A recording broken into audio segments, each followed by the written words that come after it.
الحمد لله كفى وسلام على عباده الذين اصطفى أما بعد أعوذ بالله من الشيطان الرجيم بسم الله الرحمن الرحيم كل نفس ذائقة الموت وقال تعالى لا تموتن إلا وأنتم مسلمون اللهم صل على سيدنا ونبينا وشفيعنا وحبيبنا ومولانا محمد صلى الله عليه وعلى آله وأصحابه وبارك وسلم اللهم صل على سيدنا ونبينا وشفيعنا وحبيبنا ومولانا محمد صلى الله عليه وعلى آله وأصحابه وبارك وسلم اللهم صل على سيدنا ونبينا وشفيعنا وحبيبنا ومولانا محمد صلى الله عليه وعلى آله وأصحابه وبارك وسلم الحمد لله ঐতিহ্যবাহী সুতারকান্দা মাদ্রাসা চত্বরের এলাকাবাসী সহযোগিতায় মাদ্রাসা কর্তৃপক্ষের উদ্যোগে আয়োজিত আজকের বাৎসরিক ওয়াজ মাহফিলের সম্মানিত সভাপতি উপস্থিত মুআজ্জাজ উলামা হযরত দূর দূরান্ত থেকে আগত দিনদার ইমানদার আমার ইসলাম দরদি বাবাজি ও ভাইজানেরা পর্দার অন্তরালে শ্রবণরতা আমার স্নেহময়ী মা ও বোনেরা এবং আমার স্নেহের কঠিকা যারা আপনারা বাদ মাগরিব থেকে নিয়ে দীর্ঘ রাত পর্যন্ত বিভিন্ন উলামা হযরতের জবান থেকে কোরআন হাদিসের আলোকে অত্যন্ত মূল্যবান আলোচনা শুনেছেন। এখন আমি নালায়েক আপনাদের সামনে উপস্থিত, আল্লাহ পাক যদি তৌফিক এনায়েত করেন এবং সাথে সাথে আপনারা যদি অন্তর থেকে দোয়া করেন, আমি আপ্রাণ চেষ্টা করব কোরআন এবং হাদিসের আলোকে সংক্ষিপ্ত কিছু কথা আপনাদের সামনে বলার জন্য। আসুন সর্বপ্রথম ওই পাকজাতের দরবারে শুকরিয়া জ্ঞাপন করি, যিনি আজকের এই সময়ে এই জমিনের বুকে কোটি কোটি মানুষকে বিবিধ প্রকার নাফরমানির মাঝে নিমজ্জিত রেখে আমাকে আর আপনাকে আজকের এই কোরআন হাদিসের আলোচনার মজলিস রিয়াজুল জান্নাহ তথা বেহেশতের বাগিচায় অল্প সময় বসার সুযোগ করে দিয়েছেন।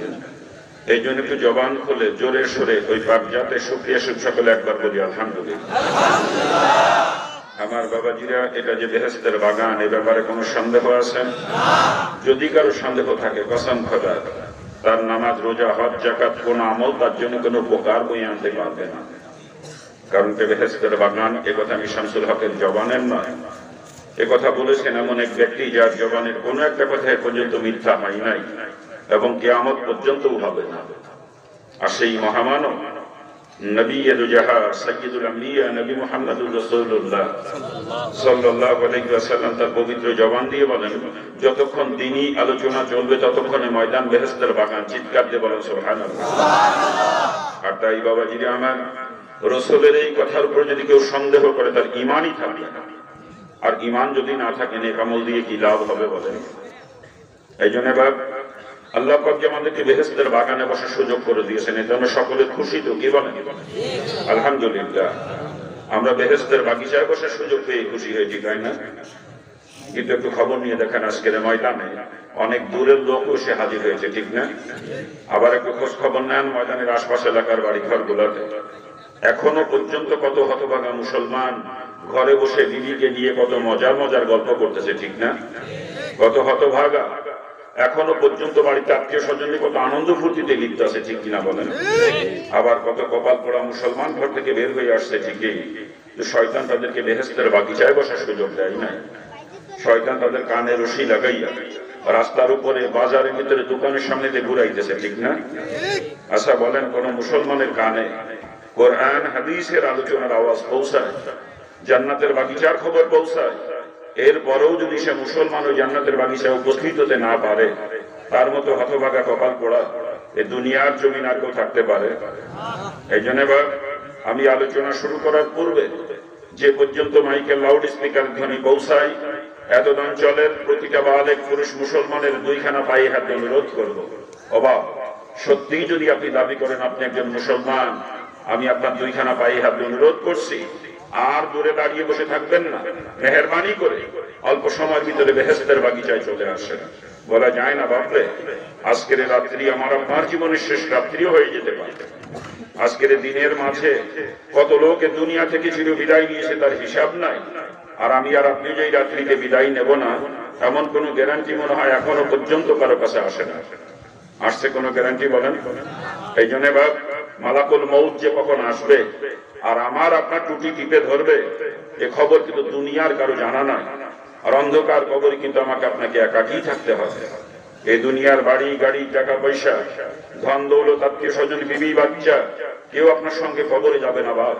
একটু চিন্তা করেন আপনি ওই কবরের কথা, চিন্তা করে অল্প সময়ের জন্য যিনি যেখানে যে পরিবেশে থাকেন না কেন, ওই পরিবেশ থেকে পৃথক হয়ে আসেন একটু বেহেশতের বাগিচায়। আল্লাহ পাক যদি চাহে আজকের বেহেশতের বাগিচায় বসাকে জড়িয়া করে আমার আপনার জীবনের সমস্ত গুনাহ খাতা মাফ করে দিতে পারে। আমার বাবাজিরা, অল্প সময়ের মধ্যে আলোচনা শুরু হবে ইনশাআল্লাহ। আর আলোচনা হবে কোরআনে পাকের দুই জায়গা থেকে দুইটা আয়াতের অংশ তেলাওয়াত করেছি। আল্লাহ পাক তৌফিক দিলে ওর আলোকেই কিছু কথা বলবো। যে আলোচনার শুরুতে একটু দিক নির্দেশনা।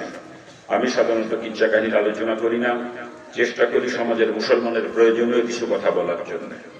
দোয়া করেন আল্লাহ পাক যেন আজকে তদ্রূপ কিছু কথা বলার তৌফিক আমাকে দান করেন।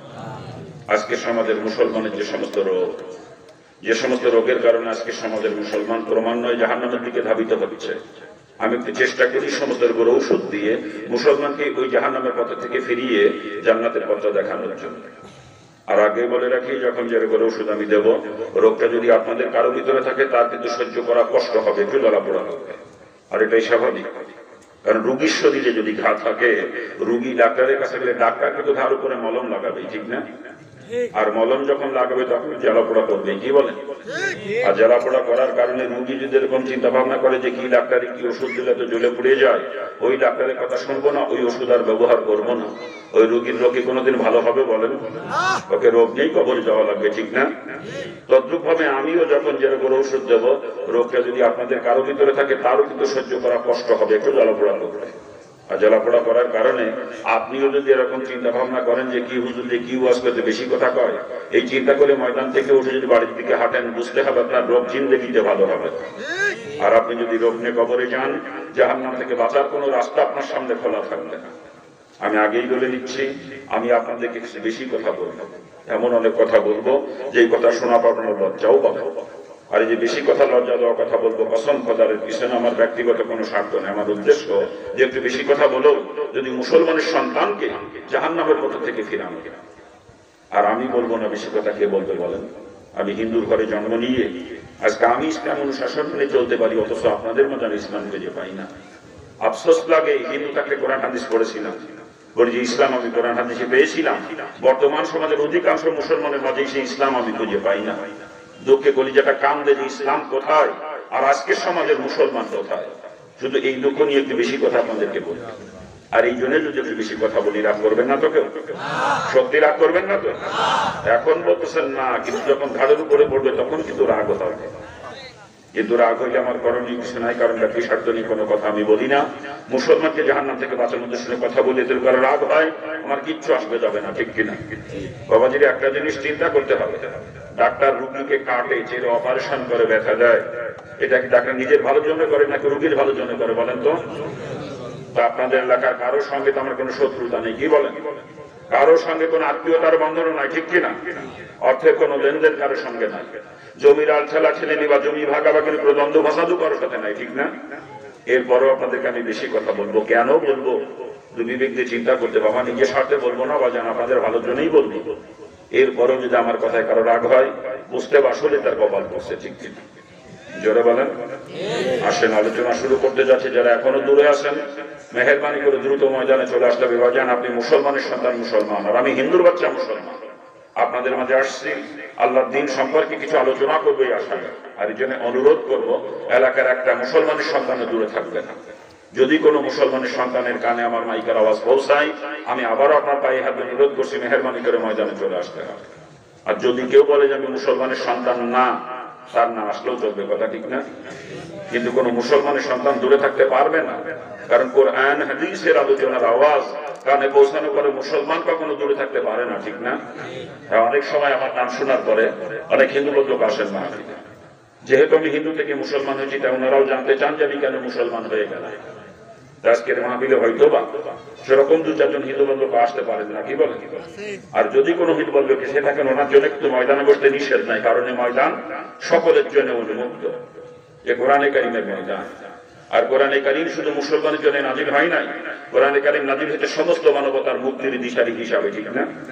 হুদাল লিন্নাস, সমস্ত মানুষের হাদি হিসাবে কোরআন নাজিল হয়েছে, না কি বলেন? এই জন্য কোরআনের ময়দানে বসতে কারোর জন্য নিষেধ নাই। যদি কোনো হিন্দু বন্ধু সে থাকেন, উনিও বসতে পারবেন এই ময়দানে, কোনো অসুবিধা নাই। কিন্তু তারপরেও কথা থাকে, হিন্দু বন্ধু যদি আসেন, ওনাদের আবার এতগুলো টুপিওয়ালা মানুষের সঙ্গে মিলে ময়দানে বসতে একটু লজ্জা লাগতে পারে, স্বাভাবিক এটা, না কি বলেন? একটু সংকোচ বোধ হয়। আর ওনারা যদি লজ্জার খাতিরে সংকোচের কারণে দূরে কোথাও দাঁড়িয়ে বসেও থাকেন, রাস্তার উপরে, বাজারের মধ্যে, দোকানের সামনে থাকেন, আমি তাতেও কোনো আপত্তি করব না। কিন্তু কোন মুসলমানের জন্য এই ময়দানে বসতে কি লজ্জা লাগতে পারে? মুসলমানের জন্য এখানে লজ্জার কিছু আছে? তাই যদি কোনো মুসলমান এখনো পর্যন্ত ময়দান থেকে দূরে কোথাও থাকেন, রাস্তার উপরে, বাজারের মধ্যে, দোকানের সামনে বা আশেপাশের বাড়ি ঘরে যদি কোনো মুসলমান এখনো থেকে থাকেন, আমি আবার আপনার পায়ে হাত অনুরোধ করছি, মেহেরবানি করে ময়দানে চলে আসতে হবে। আমি হিন্দুর বাচ্চা মুসলমানের কোরআন হাদিস আলোচনা করব, আর আপনি মুসলমানের সন্তান হয়ে দূরে দাঁড়িয়ে বসে থাকবেন, এটা কখনো মানায় না, ঠিক কিনা? একটা মুসলমান ময়দান থেকে দূরে কোথাও থাকবে না। মাইকের আওয়াজ যদি কানে পৌঁছায়, আর নিজেকে যদি মুসলমান বলে দাবি করেন, এই মুহূর্তে আপনাকে ময়দান আসতে হবে, পরিষ্কার করে বলছি। চলে আসবেন, সে এলাকার কোন মুসলমান দূরে থাকবে না, বিশ্বাস আমার আছে, কি বলেন আপনারা? আমি হিন্দুর বাচ্চা মুসলমানের কোরআন হাদিস আলোচনা করব, আর মুসলমান ঘরে বসে বউ নিয়ে মজা মারবে, রাস্তার উপরে চার দোকানের সামনে আড্ডা মারবে, এটা কখনো সম্ভব না, কি বলেন? যারা মুসলমান তারা চলে আসবে। দোয়া করেন লাল পাক এলাকা সকল মুসলমানকে ময়দান আসার তৌফিক দান করুন। জোরে বলেন আমিন। জোরে বলেন না আমিন। আসতে যে চতুর্দিক থেকে আরো আসবে, ইনশাআল্লাহ কোনো মুসলমান দূরে থাকবে না, বিশ্বাস আমার আছে, কি বলেন আপনারা? ওনারা আসতে লাগুক, আমরা আলোচনার দিকে আগাবো, ঠিক আছে না?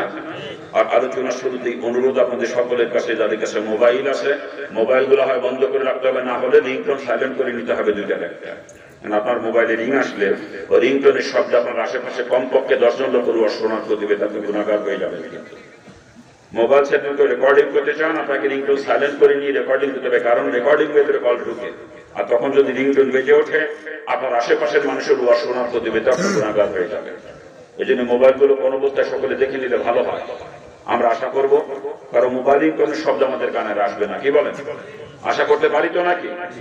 মোবাইল যে কত বড় ফিতনা বর্তমানে, মসজিদে জামাতে নামাজ পড়তে গেলে মোবাইলের জন্য নামাজটাও ঠিক মতো করা যায় না, ঠিক কিনা?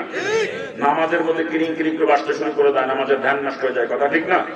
এই জন্য মেহেরবানি করে দেখে না কার মোবাইলটা কোন অবস্থা আছে, কোন মোবাইলে রিংটোন চলে থাকবে না, প্রত্যেকে যার যার মোবাইল থেকে নিতে পারে, প্রত্যেকে। আপনার স্টেজে যারা বসে আছেন, আপনারা কিন্তু আওতার বাইরে না আওতা ভুক্ত, আপনাদের মোবাইল গুলো দেখেন সাইলেন্ট করে আছে কিনা। আলহামদুলিল্লাহ, ওই ফ্ল্যাশ লাইটটা বন্ধ করতে হবে, এখানেও যথেষ্ট আলো আছে। আলহামদুলিল্লাহ, আলোচনা শুরু করব। আলোচনা শুরুতে রসুলের হাদিস শোনাবো, রাজি আছেন না আপনারা? রসুল হাদিসের মধ্যে বয়ান করেন, 3টা জায়গার মাঝে তোমরা ফাঁকা রেখো না। যখন নামাজের কাতারে দাঁড়াও, 2 মুসল্লি মাঝখানে যেন ফাঁকা না থাকে। দ্বিতীয়ত, যখন স্বামী স্ত্রী এক বিছানায় ঘুমাও, 2জনের মাঝখানে যেন ফাঁকা না থাকে। আর তৃতীয়ত, যখন কোনো দিনী মজলিসে বসো, ওইখানেও যেন মাঝখানে ফাঁকা না থাকে। হুজুর বলেন, এই 3 জায়গায় যদি মাঝখানে ফাঁকা থাকে, ফাঁকা জায়গার একজন এসে বসে, বলেন তোকে, জোরে বলেন, মিস্টার ইবলিস। ওর গায়ে কিন্তু আগুন জ্বলতেছে, কেন জানেন? রাসূল হাদিসের মধ্যে বয়ান করেন, যখন কোনো দিনী মজলিস শেষ হয়, একজন ফেরেশতা এরকম ঘোষণা করতে থাকে, হে মজলিস ওয়ালারা, তোমরা এমন ভাবে মজলিস থেকে ওঠো যেন তোমরা একজন নবজাত শিশু। অর্থাৎ তোমাদের আমলনামা যত গুনাহ ছিল, ওই গুনাহ রাশি মাফ করে দেওয়া হয়েছে, এবং গুনার জায়গাগুলো নেকি দিয়ে পরিবর্তন করে দেওয়া হয়েছে। আচ্ছা বলেন, ইবলিস কি এটা মেনে নিতে পারে? সারা জীবন ইবলিস কত কষ্ট করে করে আমাকে আপনাকে গুনার কাজ করিয়েছে, আর আজকের এই ময়দানে বসে জীবনের গুনাহ সব মাফ হয়ে যাবে, আবার গুনার জায়গা নেকি দিয়ে পরিবর্তন করে দেওয়া হবে, এটা কি ইবলিস মেনে নিতে পারে? বলেন। এই জন্য ইবলিসের গায়ে কিন্তু আগুন জ্বলতেছে, কেমনে আমাকে আপনাকে ময়দান থেকে উঠাবে, এইটা এখন ইবলিসের সব থেকে বড় চেষ্টা, ঠিক না? তাই হুজুর বলেন, ফাঁকা পাইলেই ও ফাঁকা জায়গায় ইবলিস বসবে, বসে আমাকে আপনাকে ধোঁকা দিয়ে ময়দান থেকে উঠানোর চেষ্টা করবে। আর আমি আপনি যদি ইবলিসের ধোঁকা করে ময়দান থেকে উঠে যাই, ইবলিস কিন্তু আমার আপনার করে খুশি খুশি হবে, ঠিক না? ওদিকে কিন্তু আর একজন নারাজ হয়ে যাবে, বলেন তোকে জোরে বলেন। আপনারা কাকে খুশি করবেন, আল্লাহকে না ইবলিসকে? যদি আল্লাহকে খুশি করতে হয় ময়দানের মাঝখানে ইবলিসের বসার কোনো জায়গা রাখা চলবে না, যার সামনেই ফাঁকা থাকবে। আমি মনে করব আপনি ইবলিসকে খুশি করার জন্য আপনার সামনে ইবলিসের বসার জন্য জায়গা রেখে দিয়েছেন। ইবলিসকে খুশি করতে চান নাকি আপনারা কেউ? ইবলিসকে খুশি করতে চান কেউ? তাহলে সকলে আমার সামনে জিকির করে জিকিরে তালে তালে প্রত্যেকের সামনে আগাইয়া নিজের সামনে পাখাটা নিজেই পূরণ করে নিতে হবে। আপনি জায়গায় বসে থাকবেন আর একজনকে ঠেলে সামনে পাঠাবেন, এরকম চলবে না। কিন্তু আপনাকে সামনে আগাইয়া আপনার সামনে পাখাটা আপনাকেই পূরণ করতে হবে। জিকির করে সামনে দিতে আগান, আল্লাহ আল্লাহ আল্লাহ আল্লাহ আল্লাহ আল্লাহ আল্লাহ আল্লাহ আল্লাহ আল্লাহ আল্লাহ আল্লাহ আল্লাহ আগান আগান আগান আগান। আমি জায়গায় বসে কাউকে জিকির করতে বলি না, জিকির করতে বলছে সামনে গাইতে বলছি। কারো সামনে কোনো ফাঁকা জায়গা থাকবে না, ইবলিসের বসার কোনো জায়গা ময়দানের মাঝখানে থাকবে না। আগান, দ্রুত দ্রুত দ্রুত গাইতে হবে, দ্রুত দ্রুত দ্রুত।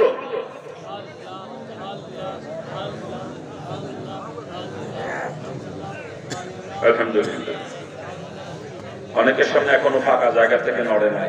মনে হয় বাড়িতে আসার সময় বিবি সাহেব একটা ওয়াদা করে আসছিল, যে জায়গাতে বসবো ওই জায়গাতে নড়বো না। কি ভাই জান, আসার সময় ভাবি সবাই তো এরকম ওয়াদা করে আসেন নাকি? যদি ওয়াদা করে আসেও থাকেন, ওয়াদা খেলাপ করে সামনে গেলে দিয়ে কি হবে? গুনাহ হবে না। আগান আগান। দিনই মজমায় গায়ে গিয়ে মিলে বসা সুন্নাত। একটা সুন্নাতের যে কত দাম আমরা জানি না। এই দুনিয়া যদি কোটিবার বিক্রি করা হয় যত অর্থ হবে, সমস্ত অর্থ সদকা করে দিলে যে নেকি হবে, তার থেকেও একটা সুন্নাতের দাম অনেক বেশি। রাসূল হাদিসের ভিতরে পরিষ্কার করে জানিয়েছেন, আখেরি জামানায় আমার কোন উম্মত যদি একটা সুন্নাতের উপর আমল করে, আল্লাহ পাক তার উপরে এত খুশি হবেন যে সাথে সাথে তার আমল নামায় 100 শহীদের সওয়াব লিখে দেন। একটু চিন্তা করেন বিষয়টা। একটু আগায় গায়ে মিলে বসবেন, একটা সুন্নাতের উপর আমল হয়ে যাবে, 100 শহীদের সওয়াব আপনার আমল নামায় জমা হয়ে যাবে। কত সহজে, কত নেকি। তারপরেও মুসলমান নেকি কামাই করতে চায় না। দেখেন এখনো ফাঁকা রেখে বসে আছে সামনে। ওই যে ভাইজান বসে রয়েছে, দেখেন একা একা মাছ ছেড়ে একা বসে আছে। ওই যে দেখেন দূরে, ওই যে পূর্ব পাশে। আলহামদুলিল্লাহ, আল্লাহ পাক ভাইজানকে বোঝার তৌফিক দান করুন। জোরে বলেন না আমিন। রাস্তার উপরে যারা এখনো চলাচল করতেছেন, হাঁটা চলা করতেছেন, আপনারা মুসলমান? যদি মুসলমান হয়ে থাকেন ময়দান আসার জন্য পায়ে হাত অনুরোধ করছি। আর যদি হিন্দু হয়ে থাকেন থাকতে পারবেন রাস্তায় বা দোকানের সামনে, বাজারের মধ্যে। আমি আগেই বলছি হিন্দুরা দূরে থাকলে আমি কোনো আপত্তি করবো না, মুসলমান একটাও দূরে থাকতে পারবে না। পরিষ্কার কথা আমার, মুসলমান হলে আপনাকে ময়দান আসতে হবে। যারা দাঁড়িয়ে আছেন রাস্তায়, আপনারা মুসলমান? মুসলমান হলে ময়দানে চলে আসেন। আসেন আসেন, মেহরবানি করে চলে আসেন। রাস্তার উপরে কোনো মুসলমান থাকবে না, শুধুমাত্র কর্তৃপক্ষের তরফ থেকে দায়িত্বের নিয়োজিত কেউ থাকলে সেই থাকবে রাস্তায়, আর কেউ না। ওই যে ওইখানে রশিদ বই নিয়ে বসে আছেন, ওনারা থাকবেন ওখানে, এছাড়া আর কেউ থাকবে না। কোন মুসলমান রাস্তায় থাকবে না, পরিষ্কার কথা। আমি ওইদিকে যাইতে বলি নাই, ময়দানে আসলে বলছি। ও দেখেন ওইদিকে চলে যাবে। আলহামদুলিল্লাহ, আলোচনা শুরু করবো। সময় কিছু নষ্ট করে ফেলছি, আসলে নষ্ট করি নাই, জমিন তৈরি করার চেষ্টা করলাম এতক্ষণ। এবার বীজ বুনবো ইনশাল্লাহ। কি বলে? জমিন তৈরি না করে বীজ বুনলে ফসল খুব একটা ভালো হয় না। যেন এতক্ষণ চার দিয়ে জমি তৈরি করার চেষ্টা করছি, এবার নিয়ে করছি বীজ বুনবো। দোয়া করেন আল্লাহ পাক যেন তৌফিক দান করেন। তবে লম্বা আলোচনা হবে না, সংক্ষিপ্ত কিছু কথা হবে। রাত্রি অনেক বেশি হয়ে গেছে। ওয়াজ শোনা নফল, নামাজ পড়া ফরজ, কথা ঠিক না? সারা জীবন যদি কোনোদিন কোনো মানুষ ওয়াজ নাও শোনে, এইখান থেকে জাহান্নামে যাওয়া লাগবে। যারা নিয়মিত ফজরের নামাজ আদায় করে প্রতিদিন, আজকে অধিক রাত্রি পর্যন্ত ওয়াজ শোনার কারণে একটা লোক করে যদি তার ফজরের নামাজ কাজা হয়ে যায়, এই ওয়াজ দিয়ে কোনো লাভ হবে না, বরং ক্ষতি হবে। কি বলেন, ঠিক না? এই জন্য রাত্রি বেশি করা যাবে না। সংক্ষেপে কিছু কথা বলে শেষ করে দেবো, দোয়া করেন। আসলে ওয়াজ তো হয়েছে, আসর থেকে নিয়ে পর্যন্ত ওয়াজ হয়েছে, শুনছেন আপনারা। কি বলেন? হ্যাঁ, আসর থেকে পর্যন্ত আপনারা শুনছেন, অনেক দীর্ঘ সময় নিয়ে আলোচনা শুনেছেন।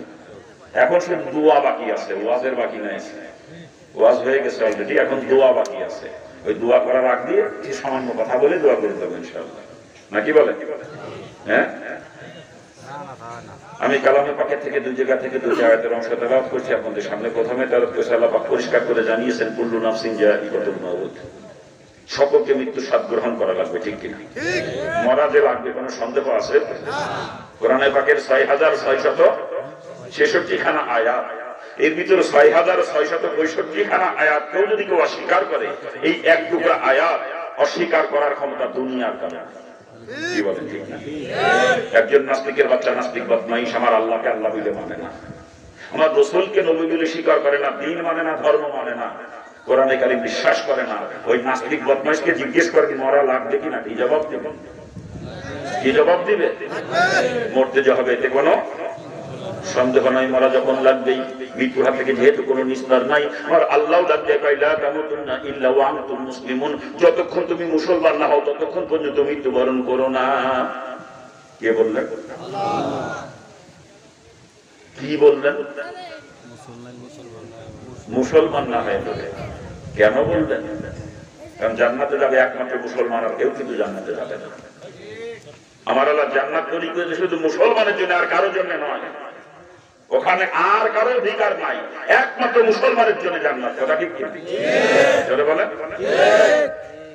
এই জন্য মুসলমান না হয়ে মরলে কিন্তু খবর আছে, মুসলমান না হয়ে মরলে খবর আছে, জাহান্নামে যাওয়া লাগবে।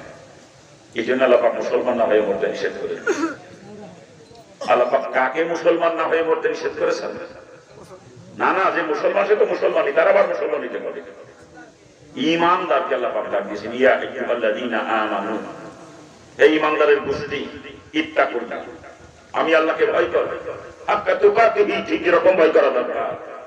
এরপরেই বলছেন ওয়ালা তামুতুন্না ইল্লা ওয়া আনতুম মুসলিমুন, যতক্ষণ তুমি মুসলমান না হও ততক্ষণ পর্যন্ত মৃত্যুবরণ করো না। আল্লাহ পাক কাকে মুসলমান না হয়ে মরতে নিষেধ করলেন? ঈমানদারকে। কেন নিষেধ করলেন? ঈমানদার বান্দা বান্দি আল্লাহ পাকের বড় মহব্বতের বান্দা। ঈমানদার বান্দা বান্দিকে আল্লাহ পাক অত্যন্ত মহব্বত করেন। আর এই মহব্বতের বান্দা বান্দি ঈমানদার যদি জাহান্নামে যায়, আল্লাহ পাক নিজের কুদরতি দিলে কষ্ট পাবেন, ব্যথা পাবেন। এই জন্য আল্লাহ পাক আগে থেকে সতর্ক করে দিলেন, হে আমার মহব্বতের বান্দা বান্দি ঈমানদার, তোরা মুসলমান না হয়ে মরিস না, মুসলমান না হয়ে মরলে জাহান্নামে যাবে। জান্নাতে একমাত্র মুসলমান যাবে, আর কেউ না। কোন ঈমানদারও মুসলমান না হওয়া পর্যন্ত জান্নাতে যেতে পারে না। মুসলমান না হওয়া পর্যন্ত ঈমানদারের জন্য জান্নাত হারাম। অনেকের মনে খটকা লাগতে পারে, হুজুর কইল কি ঈমানদারের জন্য জান্নাত হারাম? হ্যাঁ বাজার, মুসলমান না হওয়া পর্যন্ত ঈমানদারের জন্য জান্নাত হারাম। কোন মুসলমান না হওয়া পর্যন্ত কোন ঈমানদারও জান্নাতে যেতে পারবে না। এটা দুনিয়া থেকে মুসলমান হয়ে যদি বিদায় নিতে পারেন, সরাসরি জান্নাতে। আর দুনিয়া থেকে মুসলমান না হয়ে যে ঈমানদার বিদায় নিবে, ওকে আগে জাহান্নামের আগুনে নিক্ষেপ করা হবে, জাহান্নামের আগুন দিয়ে পুড়াইয়া পুড়াইয়া মুসলমান বানানো হবে, এরপর ওকে জান্নাতে নেওয়া হবে, তার আগ পর্যন্ত। যে ঈমানদার মুসলমান হয়ে বিদায় নিতে পারবে, সরাসরি জান্নাতে। আর যে ঈমানদার মুসলমান না হয়ে বিদায় নিবে, জাহান্নামের আগুনে পুড়াকে তাকে মুসলমান হতে হবে, এরপরে জান্নাতে যেতে পারবে। আর যেটা বেঈমান অবস্থায় মারা যাবে, ও চির জাহান্নামী, ও কোনোদিনও জাহান্নাম থেকে নিস্তার পাবে না। কথা ঠিক কিনা? ঈমানদার চির জাহান্নামী হবে না, ঈমানদার চির জাহান্নামী হবে না, তবে মুসলমান না হওয়া পর্যন্ত জাহান্নামে থাকতে হবে। মুসলমান হওয়ার পরে জান্নাতে যেতে পারবে, তার আগ পর্যন্ত না। কথাটা ক্লিয়ার হয়েছে নাকি? ক্লিয়ার। আর এই কারণে আল্লাহ পাক ঈমানদারকে মুসলমান না হয়ে মরতে নিষেধ করেছেন, কারণ মুসলমান না হওয়া পর্যন্ত ঈমানদারও জান্নাতে যাইতে পারবে না। ঈমানদারের জন্য জান্নাত হারাম, মুসলমান না হওয়া পর্যন্ত। আমার আল্লাহ মুসলমান না হয়ে মরতে নিষেধ করেছেন। আমিও পাও দুই কানা ধরে বলে যাচ্ছি, মুসলমান না হয়ে কেউ দুনিয়া থেকে বিদায় নিয়েন। মুসলমান না হয়ে যদি কেউ বিদায় নেন, বড় মুসিবত, বড় মুসিবত, কঠিন মুসিবত। জাহান্নামের এক মুহূর্তের আযাব সহ্য করার ক্ষমতা দুনিয়ার কারণে আমি পারবো না, আমার পক্ষে সম্ভব না সহ্য করা। কিন্তু অবস্থায় কোরআন হাদিস পড়তাম, আর জাহান্নামের বিবরণগুলো যখন পড়তাম, অন্তরের মধ্যে কাঁপি কেটে উঠতো, এই আযাবকে আমি সহ্য করবো, এ তো সহ্য করার মতো। ওই জাহান্নামের ভয় যখন অন্তরে জমা হয়েছিল, পাগলের মতো হয়ে গেছিলাম, আমি কেমনে বাঁচবো এই আযাব থেকে, আমি সহ্য করতে পারবো না। তখন কিসের মা বাপ, কিসের আত্মীয় স্বজন, কিসের অর্থ সম্পদ, কিসের নেতৃত্ব কর্তৃত্ব, কোনো কিছু আমাকে আটকে রাখতে পারে নাই। সবকিছু লাথি মারে ফেলে তুই বের হয়ে চলে আসছি। ওই জাহান্নামের ভয়, ওই জাহান্নাম থেকে বাঁচার জন্য ইসলাম কবুল করছি, অন্য কোনো কারণে না। জাহান্নামের এক মুহূর্তের আযাব সহ্য করার ক্ষমতা নাই কারণ। পাউকে ধরে অনুরোধ করে বলতেছি, মুসলমান না হয়ে মরেন না, মুসলমান না হয়ে মরলে জাহান্নামে যাওয়াই লাগবে, মাপ নাই। কথা ঠিক না? আর জাহান্নামের আগুনে পুড়ে পুড়ে যদি মুসলমান হতে হয়, যে কত কঠিন হবে এখন বুঝে আসতেছে না বাজার, এখন বুঝে আসতেছে না। আল্লাহ পাক সকলকে খাঁটি মুসলমান হয়ে দুনিয়া থেকে বিদায় না তৌফিক দান করুন। জোরে বলেন না, জোরে বলেন না। আল্লাহ পাক ঈমানদারকে মুসলমান না হয়ে মরতে নিষেধ করেছেন। এই কথা দ্বারা আমার বুঝে এতটুকু আসছে যে ঈমানদার আর মুসলমানের মাঝে মনে হয় কিছু পার্থক্য আছে। কি বলেন না?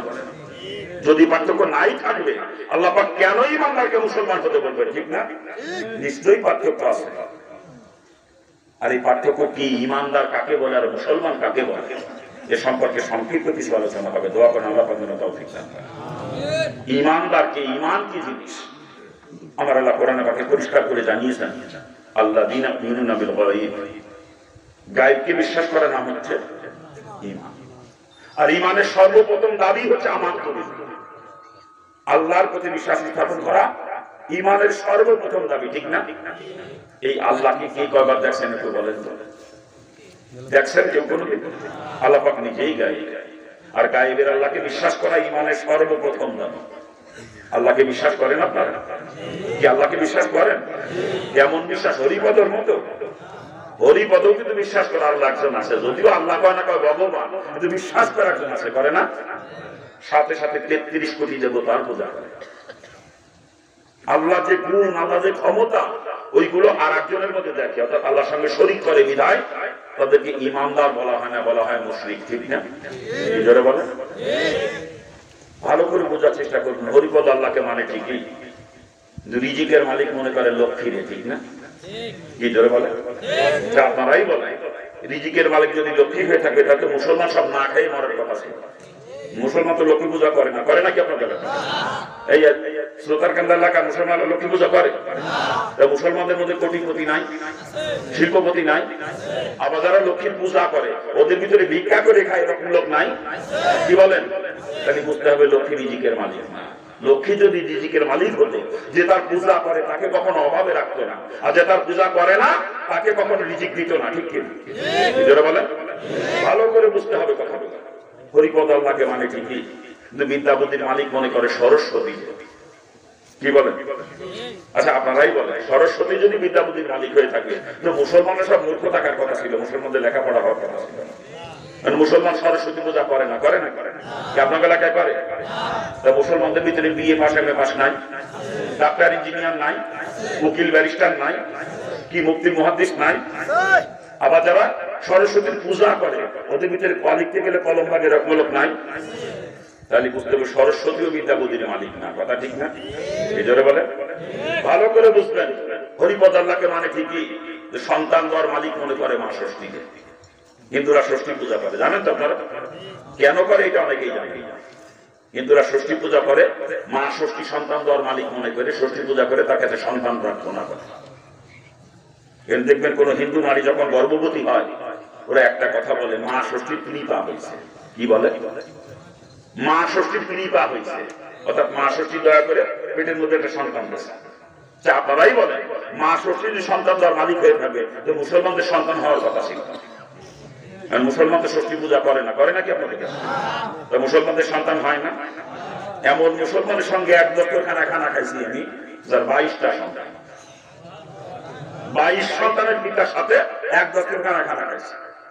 আবার যারা ষষ্ঠী পূজা করে ওদের ভিতরে নিঃসন্তান নাই। এই নিঃসন্তান নাই, তাই বুঝতে হবে মা ষষ্ঠীও সন্তান দেওয়ার মালিক না। কি বলেন? রিজিকের মালিক লক্ষ্মী না, বিদ্যা বুদ্ধির মালিক সরস্বতী না, সন্তান দেওয়ার মালিক মা ষষ্ঠী না, সবকিছুর মালিক আমার আল্লাহ। এই কথা রেখে 100 ভাগের 8 ভাগ অন্তরে জায়গা দিতে হবে। কি বলে? কি ঠিক না? দুঃখ একটাই, হরিপদ আল্লাহকে মানে ঠিকই, রিজিকের মালিক লক্ষ্মীকে মানার কারণে তাকে আমরা ইমানদার বলি না, বলি মুশরিক। কথা ঠিক না? আজকে আমি আর আপনি আল্লাহকে মানে ঠিকই, রিজিকের মালিক কেউ বানাইছি জমিন দিয়ে, কেউ বানাইছি ব্যবসারে, কেউ বানাইছি চাকরি দিয়ে। ঠিক না? প্রত্যেকের অন্তরের মধ্যে বিশ্বাস এরকম কম বেশি আছে। জমিনে ফসলের বছর যে অবস্থা, কেমন যে চলবে না আল্লাহই জানে। কি আছে না এরকম বিশ্বাস? ব্যবসা বাণিজ্যের বর্তমান যে অবস্থা, না খাইয়েই মরা লাগে নাকি? কি আছে কিনা এরকম বিশ্বাস? হ্যাঁ? আর যদি কোনো কায়দায় চাকরি চলে যায়, পুষ্টি শুদ্ধ না খেয়ে মরা লাগবে, কি আছে না এরকম বিশ্বাস? হ্যাঁ? বাজান হরিপদ আল্লাহকে লক্ষ্মীকে বানাইছে রিজিকের মালিক, আমি বানাইছি জমিন। হরিপদ লক্ষ্মী বানাইছি রিজিক মালিক আমি বানাইছি ব্যবসারে, হরিপদ লক্ষ্মী বানাইছি রিজিক মালিক আমি বানাইছি চাকরি রে। ওই হরিপদের মধ্যে আমার মধ্যে কোনো পার্থক্য নাই। হরিপদ যদি মুশরিক হয়ে থাকে আমি আপনিও মুশরিক, কথা ঠিক না? এই যে গাড়িলা লিখিত অন্তরের মধ্যে আল্লাহ না করুক এই অবস্থা যদি মারা যায় একেবারে ডাইরেক্ট জাহান্নামে, ডাইরেক্ট। আমার আল্লাহ সব গুনাহ মাফ করবে, শিরিক কখনো মাফ করবে না। কি বলেন? হ্যাঁ, যারা পরিমাণ শিরিক যদি ইমানের সঙ্গে মিশ্রিত থাকে ওই ইমান আমার মাবুদের দরবারে গ্রহণযোগ্য নয়। শিরিক মুক্ত ইমান নিয়ে মাবুদের দরবারে হাজির হওয়া যায়। কি বলেন? এই যে গাড়িলা লিখিত অন্তরের মধ্যে অবস্থায় মারা গেলে কিন্তু কঠিন মুসিবত, কঠিন মুসিবত। সমস্ত গাড়িলা লিখিত অন্তর থেকে বের করেন। আমার আল্লাহ রিজিকের ব্যাপারে জমিনের মোকাবেক্ষী না, ব্যবসার মোকাবেক্ষী না, চাকরির মোকাবেক্ষী না, কথা ঠিক কিনা? আল্লাহ পাক আসমান থেকে রিজিকের ফয়সালা করতে পারেন, পারে না? আরে মুসা আলাইহিস সালাম কওম কাল পাক 40 বছর আসমান থেকে খাওয়াইছে, 40 বছর। সে খাবারের নাম ছিল মান্না সালওয়া, কি নাম? তো মুসা আলাইহিস সালাম কওমের দাম আল্লাহ পাকের কাছে বেশি না মুহাম্মদ সাল্লাল্লাহু আলাইহি ওয়াসাল্লাম কওমের দাম বেশি? ওদেরকে আল্লাহ 40 বছর খাওয়াইছে আসমান থেকে, আমাদেরকে পারে না? আপনারা উঠে চলে যাচ্ছেন নাকি? রাগ করে ওই যে উঠে উঠে চলে যায় একজনকে খারাপ লাগলে বলেন, আমি শেষ করে দেবো। উঠে চলে যান কেন? ওই যে চলে যান। আমি তো আলোচনা শুরুই করতে পারি না।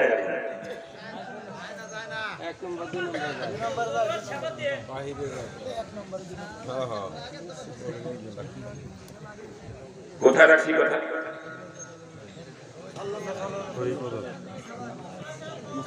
বলতেছিলাম মুসা আলাইহিস কওমের দাম আল্লাহ পাকের কাছে বেশি না মুহাম্মদ সাল্লাল্লাহু আলাইহি ওয়াসাল্লাম কওমের দাম বেশি? তা ওদেরকে আল্লাহ পাক 40 বছর আসমান থেকে খাওয়াইছে, আমাদেরকে পারে না? আমাদেরকে পারে না? আমাদের সেই কিন আল্লাহ পাকের জাতের উপরে না, আমাদের কিনা আসবাবের প্রতি, গায়রুল্লাহর প্রতি কিনে যিনি আসবাবের মাধ্যমে আল্লাহ পাক রিজিক দিচ্ছেন। যদি আল্লাহ পাকের জাতের উপরে কিন থাকতো বিনা আসবাবে গায়েব থেকে রিজিকের ফয়সালা হতো, ঠিক না? জোরে বলেন। বাবা জান, বড় কঠিন মুসিবত, বড় কঠিন। এই যে গাড়িলা লিখিত অন্তরের মধ্যে শিরকে ভরপুর অন্তর, এই অবস্থায় মারা গেলে কিন্তু জাহান্নাম ছাড়া কোনো উপায় নাই, কথা ঠিক কি? জোরে বলেন। সমস্ত গাড়িলা লিখিত অন্তর থেকে বের করে, বের করে। আপনি একজন মানুষ কতটুকু খাবার খান? আপনি একটা পূর্ণবয়স্ক হাতি প্রতিদিন কমপক্ষে 7.5 মণ খাবার খায়। কতটুকু? 7.5 মণ। আচ্ছা বলুন তো হাতিরা কয় বিঘে জমিতে কলা গাছ চাষ করছে? একটাও করে না। একটা হাতি না খায় মরছে পাইছেন কোনদিন? হাতিরা খোদার জ্বালায় রাস্তা দিয়ে বোকা মিছিল নিয়ে গেছে কোনদিন দেখছেন? হ্যাঁ, হাতিদেরকে খাওয়াই কে? হাতিদেরকে খাওয়াই কে? হ্যাঁ, আরে হাতি তো ছোট প্রাণী। সমুদ্রে এমন এমন প্রাণী বসবাস করে যারা এক একটা প্রাণী প্রতিদিন টনকে টন খাবার খায়। ওরকম প্রাণী একটা দুইটা না, সমুদ্রে লক্ষ লক্ষ প্রাণী সমুদ্রে বসবাস করে। আচ্ছা বলেন তো ওদের কয় বিঘা জমিতে পেঁয়াজ চাষ করে ওরা? ওই যে সমুদ্রের প্রাণীগুলো কয় বিঘা জমিতে পেঁয়াজ লাগাইছিলেন? হ্যাঁ, একটাও লাগাই না। আচ্ছা ওদের কোন বাজারে কয়টা দোকান আছে, কিসের ব্যবসা করে ওরা বলেন তো? হ্যাঁ, কোন অফিসে চাকরি করে বলেন? ওদেরকে খাওয়াই কে? ওদেরকে খাওয়াই কে? আমার নিকৃষ্ট প্রাণী হায়ান জানোয়ারকে খাওয়াইতে পারে, আর আমি আল্লাহ পাকের সর্বশ্রেষ্ঠ সৃষ্টি মানুষ, আল্লাহ পাক আমাকে খাওয়াইতে পারে না? আল্লাহ পারে না? আপনি যখন মায়ের পেটে ছিলেন, জন্মের পরে 40 দিন আপনি মৃত অবস্থায় ছিলেন না? প্রত্যেকটা মানুষ জন্মের পরে কিন্তু 40 দিন মৃত অবস্থায় থাকে। 40 দিন বয়সের সময় যখন তার মৃত্যু ঢুকানো হয় তখন থেকে সে জীবিত মানুষ। এর আগে 40 দিন মৃত অবস্থায়। আর যখন রুহু ঢুকানো হয়েছে, জীবিত হয়েছে, তখন থেকে তার নিয়মিত খানাপিনা প্রয়োজন হয়েছে। এরপরে যতদিন মায়ের পেটে ছিলেন 8 মাস বা 8.5 মাস আপনার নিয়মিত খাবার লাগছে, খানাপিনা লাগছে মায়ের পেটে। ওই সময় আপনি কোন স্কুলে শিক্ষকতা করতেন? কথা বলেন। কোন মাদ্রাসা শাইখুল হাদিস ছিলেন বলেন? ওই সময় কোন মসজিদের খতিব ছিলেন বলেন? ওই সময় মায়ের পেটের মধ্যে আপনাকে কি খাওয়াইছে? মায়ের পেটের মধ্যে কি খাওয়াইছে? আল্লাহ মায়ের পেটের মধ্যে আপনাকে খাওয়াইতে পারছে। এখন আর আল্লাহ পারে না নাকি? এখন আল্লাহ পাকে রিজিক দেওয়ার জন্য জমিনের দরকার হয়ে গেছে, ব্যবসার দরকার, চাকরির দরকার হয়েছে নাকি? নাউযুবিল্লাহি মিন যালিক। বাঁচা বড় মুসিবত, বড় মুসিবত, খুব কঠিন অবস্থা। আল্লাহ যে রিজিকের মালিক এই কথাটা কিনা আজকে মুসলমানদের অন্তরে আমি খুঁজে পাই। সাধারণ মুসলমানদের অন্তরে তো নাই, অধিকাংশ আলেমের অন্তরে এই কথা দেখি নাই যে আল্লাহ রিজিকের মালিক। তার বাস্তব প্রমাণ না? আমি মসজিদের ক্ষতি জুম্মার দিন মিম্বরে বসে বয়ান করি, এমন কোনো কথা আমার জবান দিয়ে বের হয় না যেই কথার দ্বারা চাকরি চলে যাওয়ার সম্ভাবনা আছে। একেবারে বাইন মাসের মতো বয়ান করি, বাইন মাসের মতো, কথা ঠিক না? আমরা খতিবের গোষ্ঠী একটা হক কথা কই বয়ান করে একবার সভাপতি চেয়ারের দিকে তাকায়, সেক্রেটারি মুখের দিকে তাকায়, ক্যাশিয়ারের মুখের দিকে তাকায়, আবার কোন নেতা বেজার হয়ে যায়, বেজার হয়ে গেলে তো চাকরি শেষ। আর চাকরি চলে গেলে খাবা নাকি না খেয়ে মরা লাগবে না, এই বইতে আমরা খতিবের গোষ্ঠী একটা হক কথা কই না। আমরা চাকরি দেবো না সেই নিজেকে মানে কি জন্য চাকরি বাঁচানো ওয়াজ করি না, কি কারণ আইনুদ্দিনের গজল গাওয়া লাগে, চাকরির ভয় করো যদি ছেড়ে দাও ওই না বদি বিয়াকেলের গোষ্ঠী গদি এক একটা দখল করে বলেছে, ক্ষতি ফাঁদিছে, অথচ একটা হক কথা পায় না, কেন বাইন মাসের মতো ওয়াজ করে, কথা ঠিক না? আর ও তো মুসলিমের ইমান নাই, ও চাকরি দিয়ে বানাইছে নিজেকে মালিক, ওর পিছনে নামাজ পড়ে গোষ্ঠী সূত্র জাহান্নামে যাবে, ইমানই না। আল্লাহ রিজিকের মালিক এই কথা রেখে যদি ওর অন্তরে থাকতো, ও হক কথা বলতে বিন্দু পরিমাণ দ্বিধাবোধ করতো না, ঠিক কিনা? চাকরি জাকাত থাকে এই চিন্তা কখনো করতো না, ঠিক না? চাকরি তো রিজিকের মালিক না, রিজিকের মালিক তো আমার আল্লাহ, এই কথা ঠিক কিনা? চাকরি বাঁচানো ওয়াজ করে, চাকরি বাঁচায় বদমাইশ কোথাকার, আলেম নামের কলঙ্ক, আলেম নামের কলঙ্ক। এই বিয়াকে তুই না আলেম, তোর নবী না বলছে ইন্না উলামা ওয়ারাসাতুল আনবিয়া, নিশ্চয়ই আলেম নবীদের ওয়ারিস, তোর নবী কবে হক কথা বলতে দ্বিধাবোধ করছে? বিয়াকে তুই নিজেকে আলেম বলে পরিচয় দাও, নবীর ওয়ারিস দাবি করো, আর হক কথা কইতে তোর মুখ কাঁপে, তোর গুলি করে মারা উচিত। ওগুলো আলেম নামের কলঙ্ক, আলেম নামের কলঙ্ক, যারা হক কথা বলতে পারে না। রাসূলের পরিষ্কার হাদিস জানি শুনে যে হক কথা কয় না, ওইগুলো বুবা শয়তান। আর কোন বুবা শয়তানের পিছনে নামাজ, এই কোন বুবা শয়তানের পিছনে নামাজ, ওগুলো গাদ ডাকাতে বিদায় করেন, বিদায় করে যারা হক কথা বলতে পারে তাদেরকে মসজিদে জায়গা দেন। খারাপ লাগতেছে মনে হয় নাকি? ওলামায়ে কেরাম রাগ করে না, বড় কষ্ট লাগে যে দেশে এত আলেম, বিশ্বের অন্য কোনো দেশে এত আলেম নাই বাংলাদেশের মতো, কথা ঠিক না? খালি আমরা আলেমের গোষ্ঠীতে হেদায়েত পাইতাম, এদেশে 100 বছর আগে ইসলাম কায়েম হয়েছে, 100 বছর। আমরা আলেমের গোষ্ঠী সব বেশি গোল আলু মার্কা, ইল্লা মাশাআল্লাহ কিছু না থাকলে দুনিয়া চলতো না, কিন্তু অধিকাংশ আলেম বর্তমানে আমরা গোল আলু মার্কা। গোল আলু চিনেন আপনারা? সব জায়গায় কাটে, বত্তায় কাটে, মাঝিতে কাটে, সস্তিতে কাটে, মাছের মধ্যে কাটে, গোষ্ঠের মধ্যে কাটে, ডাইলের মধ্যে কাটে, খুচুরির মধ্যেও গোল আলু দেয়, সব জায়গায় কাটে গোল আলু, ঠিক না? আমরা অধিকাংশ আলেম গোল আলু মার্কা। আমরা সুদ করে সাথে তালে তাল মিলিয়ে চলি, ঘুষ করে সাথে তালে তাল মিলিয়ে চলি, ফাঁসেকের সাথে তালে তাল মিলিয়ে চলি, বদমাইশের সাথে তালে তাল মিলিয়ে চলি। আল্লাহ পাক আমাদের গোল আলুর খুশির আগে হেদায়েত দান করেন। আরে জোরে কর না, খারাপ লাগতেছে আপনাদের নাকি? এ বিআইকে চাকরি তো রিজিকের মালিক না, চাকরি চলে যায় যাবে, তোর দায়িত্ব হক কথা বলা, কোরআন শোনার আলোকে তুই হক কথা বল। তুই একজন আলেম, তুই নবীর ওয়ারিস, তুই হক কথা গোপন করতে পারিস না, এই কথা ঠিক না? দায়িত্ব কোরআন শোনার আলোকে হক কথা বলা, তাতে চাকরি চলে যায় যাবে। আর আজকে এক মুসলিম ইমামতি করি বেতন পায় 3,500 টাকা, কত? 3,500। হক কথা বলে চাকরি যদি চলে যায়, আল্লাহ পক্ষ থেকে বড় মসজিদে বেশি বেতনে চাকরি ব্যবস্থা করে দিতে পারে, পারে না? পারে না? আর কয়জন রেখা যাবে, কয়জন রেখা যাবে? কমিটি এলাকা।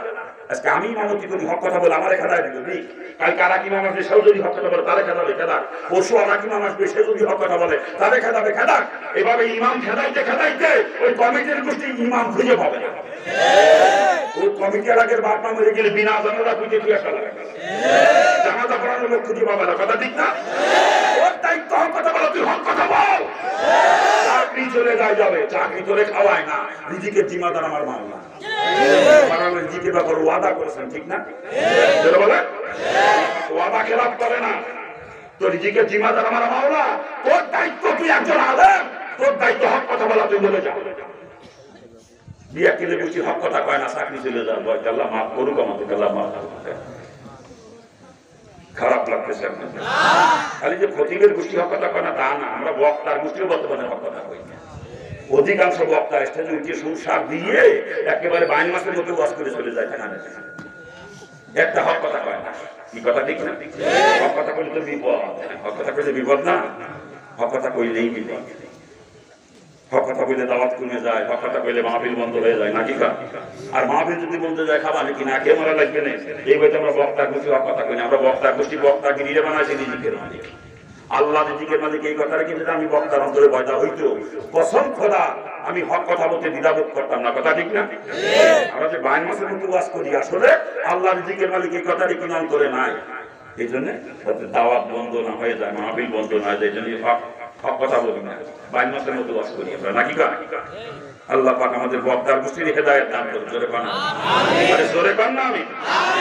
এই বক্তা হক কথা বলে না, রাসূল বলেছেন এটা বোবা শয়তান। আর কোন বোবা শয়তানের ওয়াসনা মুসলমানের জন্য জায়েজ নাই। ঠিক আছে? হ্যাঁ, আল্লাহ পাক সকলকে সহি বুঝদান করুন। আরে জোরে কন না আমিন। খারাপ লাগতেছে আপনাদের? খারাপ লাগতেছে বাজান? রিজিকের মালিক কে? রিজিকের মালিক কে? আল্লাহ পাক শুধু রিজিকের মালিকই নয়, সব সমস্ত সর্বময় ক্ষমতার অধিকারী, সর্বগুণে গুণান্বিত। কথা ঠিক কিনা? এই কথাটা কিনা 100 ভাগের 100 ভাগ অন্তরে জায়গা দিতে হবে, ঠিক না? জোরে বলে প্রত্যেকের অন্তরে বিশ্বাস এরকম কম বেশি আছে। আমার বউ তো বই দিল, খালি সময় মতো ওরই মতো ডাক্তারে পাইলাম দিলে বাসে কি আছে না এরকম বিশ্বাস? আমার মেয়ের অবস্থা তো খারাপ হয়ে গেছিল, সময় মতো ফরিদপুর মেডিকেল কলেজ হাসপাতালে নিলাম বলেই বাঁচিয়েছে। হায়াতের মালিক কে? মিথ্যে কথা বলতেছেন, হায়াতের মালিক ডাক্তার।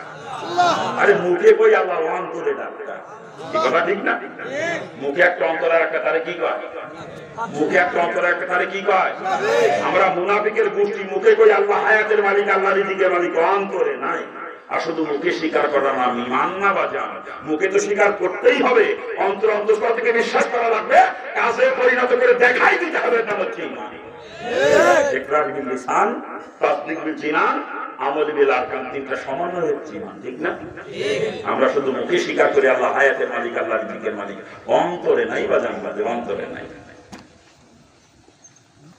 আচ্ছা, এই অবস্থায় মারা গেলে কি উপায় হবে একটু চিন্তা করেন তো, বিষয়টা একটু চিন্তা করেন। আল্লাহ পাক সকলকে বোঝার তৌফিক দান করুন।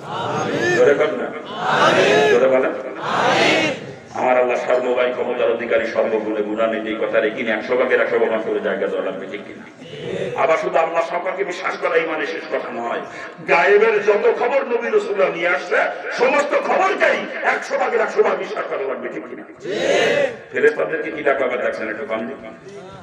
ফেরেশতারা কালোই হয় না? ফেরেশতারাও গায়েবে, কিন্তু বিশ্বাস করেন? বিশ্বাস করেন ফেরেশতাদেরকে? মুখে মুখে বিশ্বাস করেন, অন্তরে বিশ্বাস করি। তার বাস্তব প্রমাণ না? আমার দুই কাঁধে দুজন বসে আছে, একটা নিঃশ্বাস ফেললেও লিপিবদ্ধ হইতেছে, একটা কদম ফেললেও লিপিবদ্ধ হইতেছে, ঠিক না? এই বিশ্বাস যদি অন্তরে পয়দা হয়ে যাইতো যে দুই কাঁধে দুজন বসে আছে, যা বলতেছি সব লিখতেছে, যা করতেছি সব লিপিবদ্ধ হইতেছে, এই বিশ্বাস যদি আমার অন্তরে পয়দা হতো, আমি যত গভীর রাত্রি হোক না কেন, যত অন্ধকারের মধ্যে হোক না কেন, যত গোপনীয়তার মধ্যেই হোক না কেন, কোন অন্যায় কাজ কখনো করতে পারতাম। কিন্তু আমি তো অহরহ অন্যায় করতেছি, অহরহ মিথ্যা কথা বলি, অহরহ অন্যায় করে চলেছি, ঠিক না? ওই যে ফেরেশতাদের জন্য দুই কাঁধে বসে আছে, বিশ্বাস অন্তরে নাই। মুখে স্বীকার করি, ফেরেশতাদের অন্তরে বিশ্বাস। এই কথা ঠিক না? জোরে বলেন বাবা যান। কবর সামনে প্রত্যেকেরই যাওয়া লাগবে, নাকি?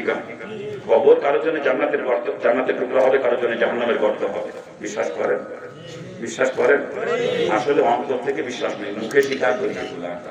অন্তরে যদি বিশ্বাস পয়দা হতো যে কবরে কারোর জন্য জান্নাতের টুকরা হবে, কারোর জন্য জাহান্নামের গর্ত হবে, এমন কোন কাজ করতে পারতাম না সেই কাজের কারণে কবর জাহান্নামের গর্ত হয়। আর এমন কোন কাজ ছাড়তেও পারতাম না সেই কাজের জন্য কবর জান্নাতের টুকরা হয়ে যাবে। কথা ঠিক না? আসলে অন্তরের মধ্যে বিশ্বাস নাই। হাসরের ময়দান কায়েম হবে, 50,000 বছরের সমান একটা দিন হবে। সেদিন আল্লাহ পাকের সামনে দাঁড়িয়ে দাঁড়িয়ে জীবনের প্রতিটা পদক্ষেপের হিসাব দেওয়া লাগবে, প্রতিটা মুহূর্তের হিসাব দিতে হবে, ঠিক না? রাগ করে চলে যাচ্ছেন।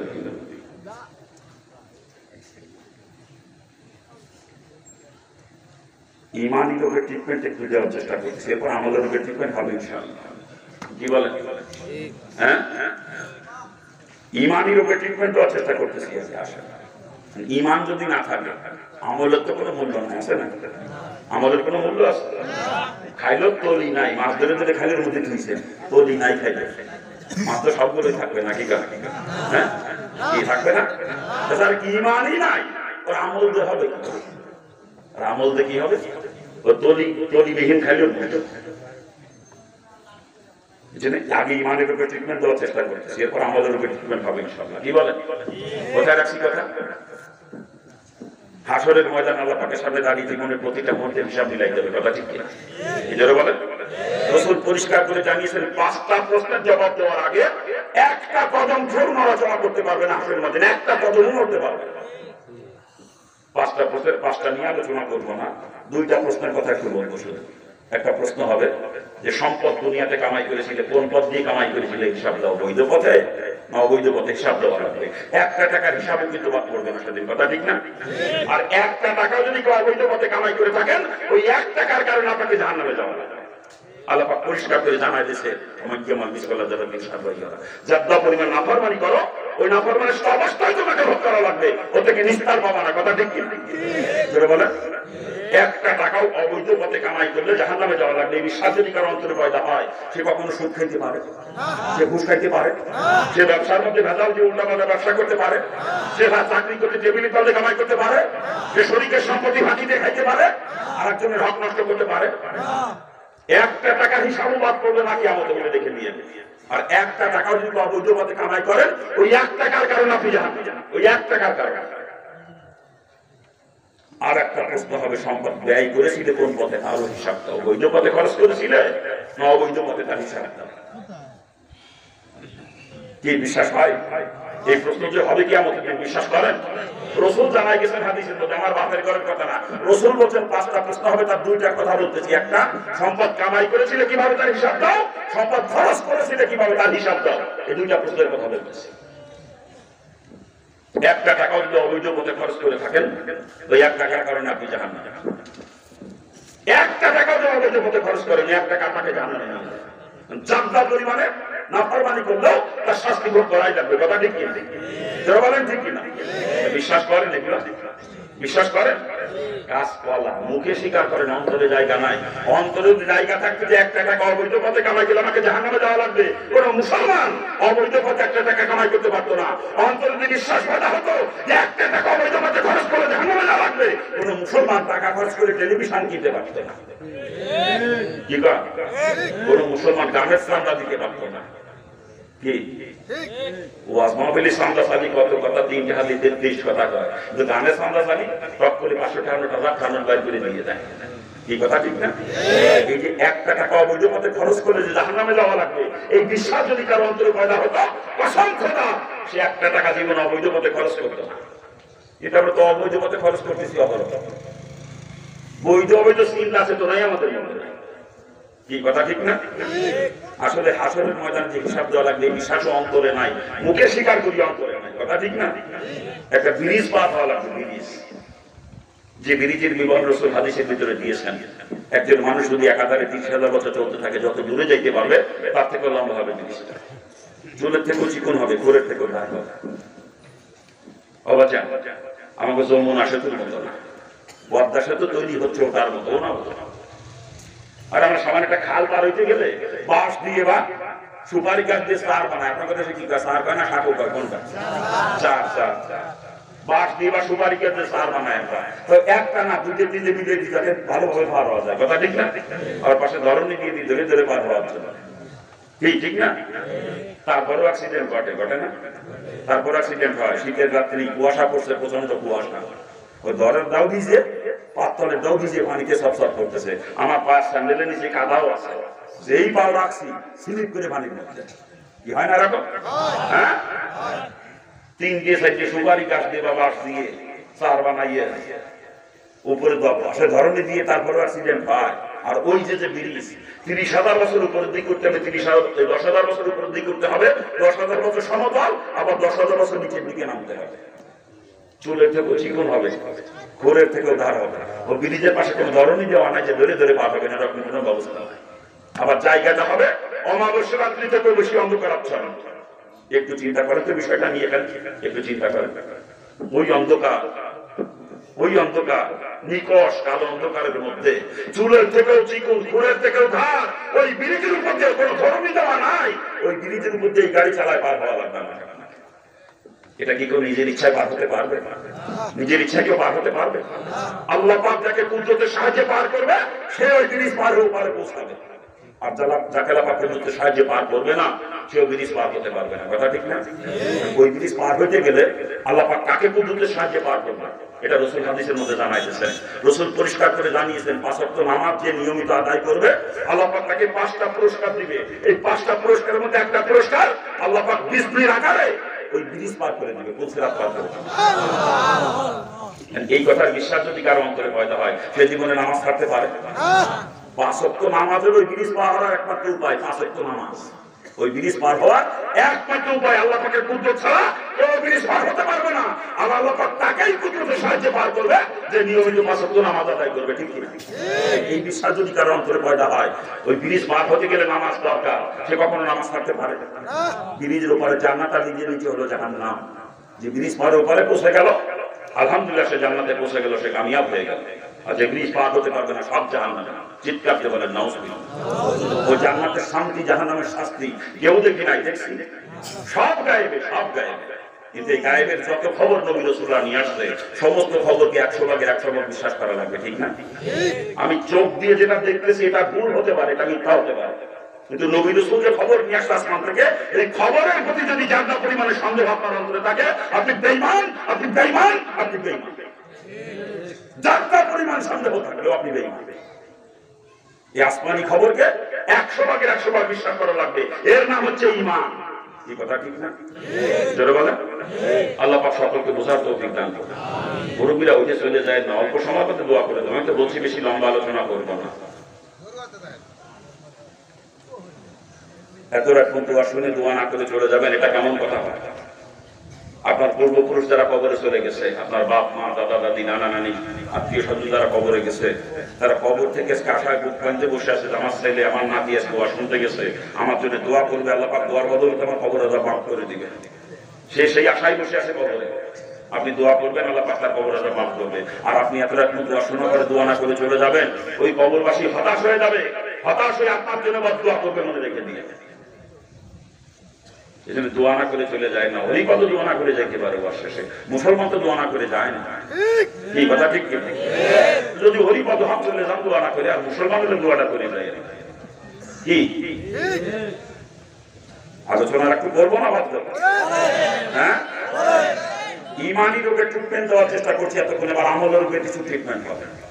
কি বলে? এই যে গায়েবের খবরকে যারা বিশ্বাস করে তারা হলো ঈমানদার। তারা কি? ঈমানদার। আর ঈমানদারদেরকে আল্লাহ পাক মুসলমান না হয়ে মরতে নিষেধ করে। তাহলে মুসলমান আবার কারে কয়? বোঝা দরকার না? কি বোঝা দরকার না? ও বাজান, বাপের নাম আব্দুর রহিম, আমার নাম আব্দুল খালেক, অর্থাৎ মুসলমানের কাছে জন্ম নিয়েছিল, আমি মুসলমান হয়ে গেছি, এরকম না।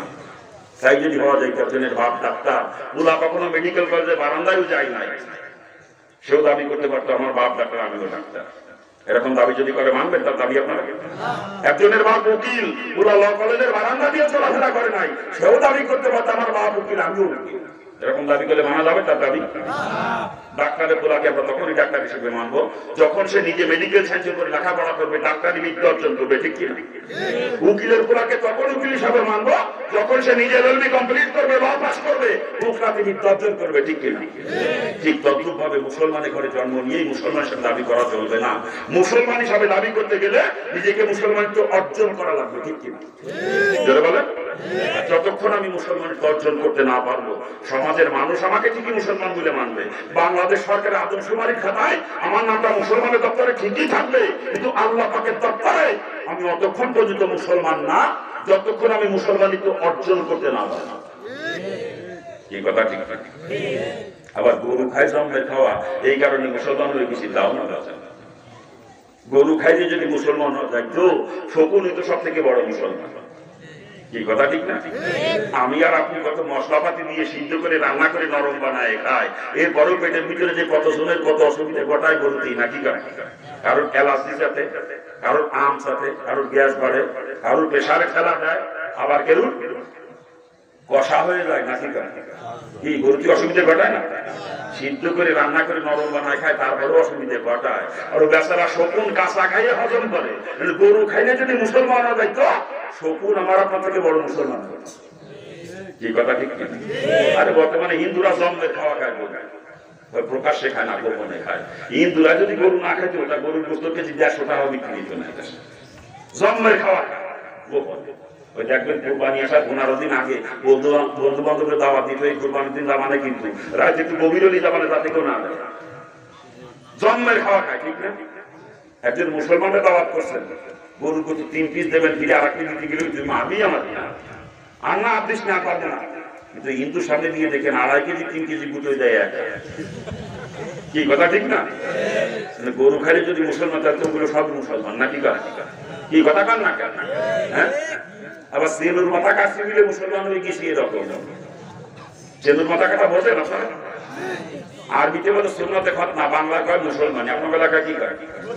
আমার এলাকায় মুসলমানই কয়, কিন্তু গ্রাম এলাকায় দেখছি গ্রামের মহিলারা গ্রাম অবস্থায় সেনুর মাথা কাটাও কয়। মহিলা এক জায়গায় এরকম পাওয়া বলা পারে, অমুকের ফুল আসলে মাথা কাটছে, অমুকের ফুল আসলে মাথা কাটছে, মহিলারা পাওয়া বলা পারে।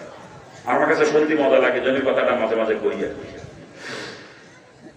ডাক্তাররা বর্তমানে পরীক্ষা নিরীক্ষা করে পাইছে যে পুরুষের শরীরে এমন কিছু রোগের সৃষ্টি হয় যার একমাত্র ট্রিটমেন্ট হলো খতনা, এর বিকল্প কোনো চিকিৎসা নেই।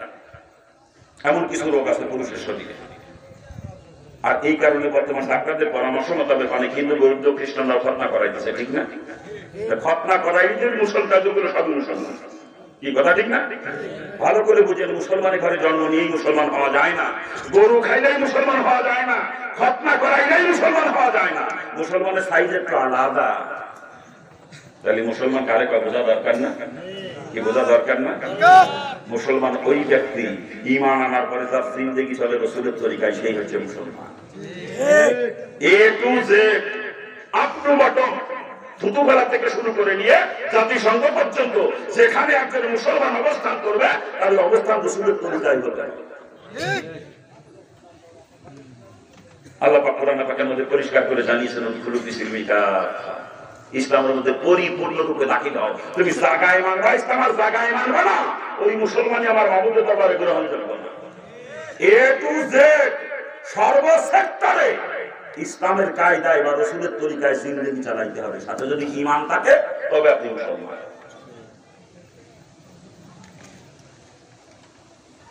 এই কথাটা আল্লাহ পাক কোরআনে পাকে বিভিন্ন জায়গায় বিভিন্ন কায়দায় বোঝানোর চেষ্টা করেছেন।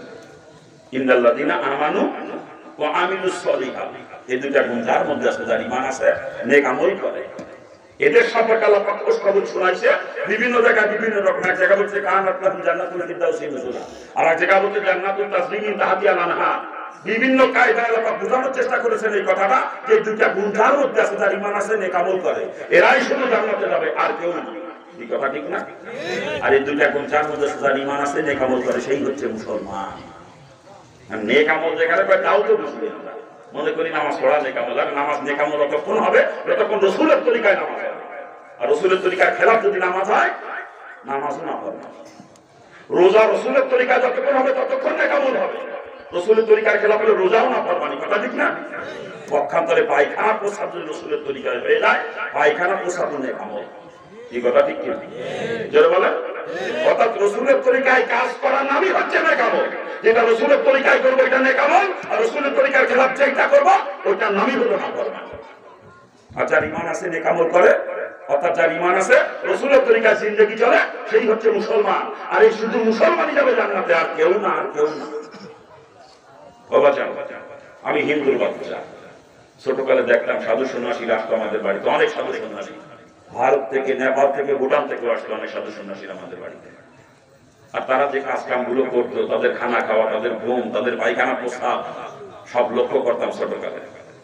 পরবর্তীতে মুসলমান হওয়ার পরে সুন্নাতের উপরে যখন গবেষণা শুরু করছি, দেখছি সাধু সন্ন্যাসীরা যা কিছু করতো সব রাসূলের সুন্নাত তরিকা মোতাবেক। সুন্নাত তরিকার খেলাফ আমি সাধু সন্ন্যাসীদের কিছু করতে দেখি নাই। ওদের পুরা জিন্দেগি শুধু সুন্নাত তরিকায়। যতই সুন্নাত তরিকা জিন্দেগি চলুক না কেন, তাকে মুসলমান বলা যাবে না, যেহেতু তার ঈমান নাই। এই কথা ঠিক না? অর্থাৎ যার ঈমান আছে, সুন্নাত তরিকা জিন্দেগি চলে, সেই হচ্ছে মুসলমান। আপনার ঈমান আছে, সুন্নাত তরিকা আপনার মধ্যে নাই, আপনি মুসলমান না। আপনার মধ্যে সুন্নাত তরিকা আছে কিন্তু আপনার ঈমান নাই, আপনিও মুসলমান না। এই দুটা সমন্বয় যার মধ্যে করছে, সেই হচ্ছে মুসলমান। কথা ঠিক না? আর এই মুসলমান যাবে জান্নাতে, আর কেউ না। আর এমন কোন সেক্টর একজন মানুষের জিন্দেগিতে নাই যেই সেক্টরের মধ্যে আমার রাসূলের তরিকা নাই। কি বলেন আপনারা? থুতু ভরার মধ্যে কি রাসূলের তরিকা আছে? দাঁত মাজার মধ্যে, হাতে পায়ে নখ কাটার মধ্যে, গোপ দাড়ি কাটা ফাটার মধ্যে, মাথার চুল কাটা ফাটার মধ্যে, বগলের নিচে পশম, নাভির নিচে পশম পরিষ্কার করার মধ্যে, পোশাক পরিচ্ছদের মধ্যে, খানা খাওয়ার মধ্যে, ঘুমানোর মধ্যে, পায়খানা প্রস্রাবের মধ্যে, ব্যবসার মধ্যে, চাকরির মধ্যে, কৃষিকাজের মধ্যে, বিবাহ শাদীর মধ্যে, স্ত্রীর সঙ্গে মিলামিশার মধ্যে, সন্তান লালন পালনের মধ্যে, আত্মীয়দের সঙ্গে আচরণের মধ্যে, প্রতিবেশীর সঙ্গে আচরণের মধ্যে, বিধর্মীদের সঙ্গে আচরণের মধ্যে, পশু পাখির সঙ্গে আচরণের মধ্যে এমন কোন সেক্টর একজন মানুষের জিন্দগিতে নাই সেই সেক্টরের মধ্যে আমার রসুলের তরিকা নাই। আচ্ছা ঈমান আছে সর্বসেক্টরে রসুলের তরিকা এখতিয়ার করে চলে, সেই হচ্ছে মুসলমান। সব জায়গায় রসুলের তরিকা আছে, রাজনীতির মধ্যে মনে হয় না। কি করেন রাজনীতির মধ্যে আছে রসুল? রসুল রাজনীতিও করেছেন? রাজনীতি রসুল করেছেন শুধু তা না, রাজনীতির জন্মদাতা রসুল নিজে। এই কথা ঠিক না? রসুল শুধু রাজনীতি করেছেন তারা, রসুল রাষ্ট্রপ্রধানও ছিলেন, ঠিক ঠিক। শুধু রসুল একা নন, রসুলের সব থেকে কাছের চারজন মানুষ হযরত আবু বকর, ওমর, ওসমান, আলী রাদিয়াল্লাহু আনহুমা, 13 জন রাষ্ট্রপ্রধান ছিলেন, ঠিক কিনা? রাজনীতি রসুলও করেছেন, সাহাবায়ে কেরামও করেছেন, ঠিক না? কিন্তু আমাদের দেশের মানুষ একটা ধারণা হয়ে গেছে হুজুর বাবা রাজনীতি করবে কা, হুজুর আল্লাহ মিল্লি করবা, দাওয়াতকে ভাগ দিলে বেড়াবে, আর রাজনীতি করবে যত দাঁড়াই মুতাদ্দালা দাড়ি সাদার করছি নাকি? হ্যাঁ বিয়াক্কেলের দল, রাজনীতি আগে আলেমরাই করবে। আল উলামা ওয়ারাসাতুল আম্বিয়া, আলেমরা নবীর ওয়ারিস, যেই কাম নবী করছে ওই কাম আলেমরা আগে করবে, ঠিক না? সে বিয়াক্কেল রাজনীতি করে না, ওর আলেম করলে গুনাহ হবে, কসম খোদা, ও আলেম নামের কলঙ্ক। ইসলামী শাসন ব্যবস্থা কামে চেষ্টা করা কি? ইসলামী শাসন ব্যবস্থা কামের চেষ্টা করা কি ফরজ, প্রত্যেকটা মুসলমানের জন্য ফরজ। এটা ফরজে কিফায়া না যে কিছু লোকে বললে হয়ে যাবে, এটা ফরজে আইন। প্রত্যেকটা মুসলমান তার নিজ দেশে ইসলামী শাসন ব্যবস্থা কামের চেষ্টা করা তার জন্য ফরজ। তাতে যে দেশে আপনি বসবাস করেন, আমেরিকা হতে পারে, অস্ট্রেলিয়া হতে পারে, জাপান হতে পারে, চীন হতে পারে, রাশিয়া হতে পারে, ফ্রান্স হতে পারে, ভারত, পাকিস্তান, নেপাল, ভুটান, বাংলাদেশ, যে দেশে আপনি বসবাস করেন না কেন, আপনি একজন মুসলমান। আর কোন মুসলমান দেশে নাই, আপনি একাই। আপনার ইমানি দায়িত্ব মৃত্যুর আগ মুহূর্ত পর্যন্ত আপনার নিজ দেশে ইসলামী শাসন ব্যবস্থা কামের চেষ্টা করা। আর ইসলামী শাসন ব্যবস্থা কামের চেষ্টা করা যদি ফরজ হয়ে থাকে, ইসলামী রাজনীতি করাও ফরজ প্রত্যেকটা মুসলমানদের জন্য। কি বলেন আপনারা? আল্লাহ পাক সকলকে বোঝার তৌফিক দান করুন। কিন্তু আমাদের দেশের অনেক নাম করা আলেম উলামারাও এই কথা কয়, আমরা রাজনীতি পছন্দ করি না, কয় না? ফতোয়া আমি দেব না, আপনারা দেবেন ফতোয়া। রসুলের কোন কাজকে যদি কেউ অপছন্দ করে তার ঈমান আছে? রসুল জীবদ্দশায় যত কাজ করেছে সব কাজ আমরা করতে পারবো না, তাইলে আমাদের ঈমান চলে যাবে, আমাদের পক্ষে করা সম্ভব না। কিন্তু রসুল আপনার একটা কাজকে যখনই অপছন্দ করবো সাথে সাথে ঈমান চলে যাবে। একজন মুসলমান সারা জীবন টুপি কোনোদিন মাথায় যায় না, জন্য তার ঈমান চলে যাবে না। যদি বললাম টুপি পছন্দ করি না, সাথে সাথে ঈমান হয়ে যাবে। একজন মুসলমান সারা জীবন জুব্বা কোনোদিন গায়ে যায় না, এই জন্য তার ঈমান চলে যাবে না। কিন্তু যদি বললাম জুব্বা পছন্দ করি না, ওটা বিনা দলিলে দেবে। একজন মুসলমান সারা জীবন দাড়ি কোনোদিন রাখে নাই, এটা গুনাহগার হবে, কিন্তু ঈমান চলে যাবে। যদি বলে আমি দাড়ি পছন্দ করি না, ওটা বিনা দলিলে রাখে। ঠিক তদ্রুপ